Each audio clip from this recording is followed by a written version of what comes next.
রাধে রাধে। মথুরা বৃন্দাবন ঘোরার আজ হচ্ছে দ্বিতীয় দিন। সকাল সকালেই যমুনা ঘাটে চলে এসেছি, আর এখান থেকে একটি ফ্যামিলি বোট আমরা ভাড়া করে নিচ্ছি। উদ্দেশ্য হচ্ছে যমুনা নদীতে নৌকা বিহার করা এবং নৌকায় করে যে সমস্ত দর্শনীয় স্থানগুলো আছে সেগুলো দর্শন করা।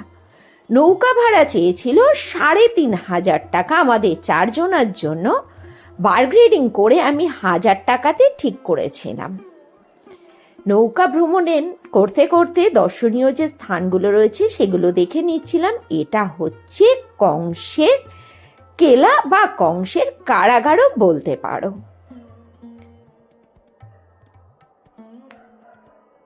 এরপরে নেমে গেলাম দ্বারকাধীশ মন্দির দেখার জন্য। প্রচুর দর্শনার্থীর ভিড় ছিল এত সকালেই। মন্দিরের দরজাটি বন্ধ হয়েই যাচ্ছিল।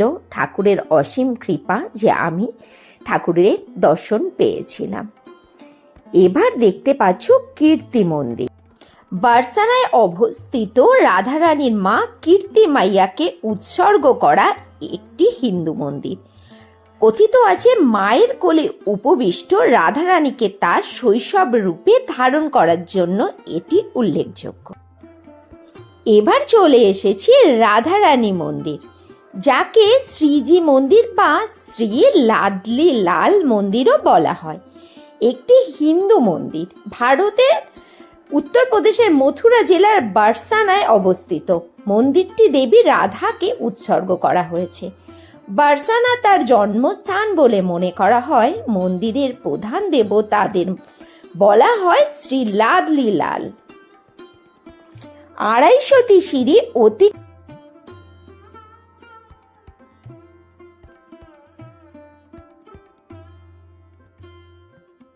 রাধাকুণ্ড হল মথুরা জেলার বৃন্দাবনের একটি শহর ও নগর পঞ্চায়েত।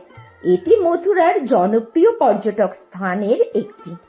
গোবর্ধন পর্বতের পাদদেশে অবস্থিত এই কুণ্ডটি মথুরা হতে প্রায় 26 কিলোমিটার দূরত্বে অবস্থিত।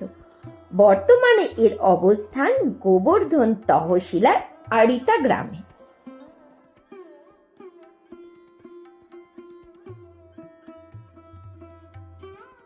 এইবার চলে এসেছি আমরা গোবর্ধনে।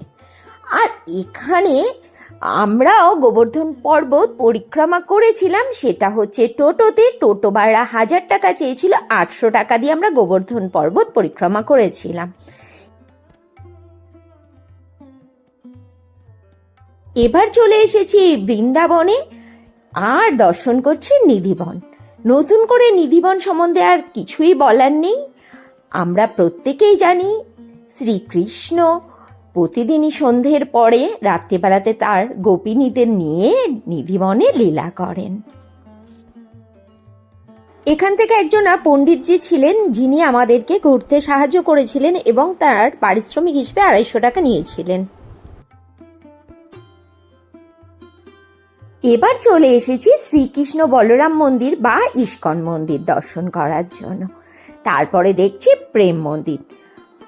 বৃন্দাবন মথুরা একদিনে ঘুরে দেখা কখনোই সম্ভব না, তবুও আমাদের হাতে সময় খুবই কম ছিল। আমরা একদিনের মধ্যেই ঘোরাটা সম্পন্ন করার চেষ্টা করেছি। আজকে আমাদের গাড়ি ভাড়া নিয়েছিল 3,500 টাকা। ওই দিক থেকে আমাদের টোটো ভাড়া করতে হয়েছিল আরও 800 টাকা দিয়ে।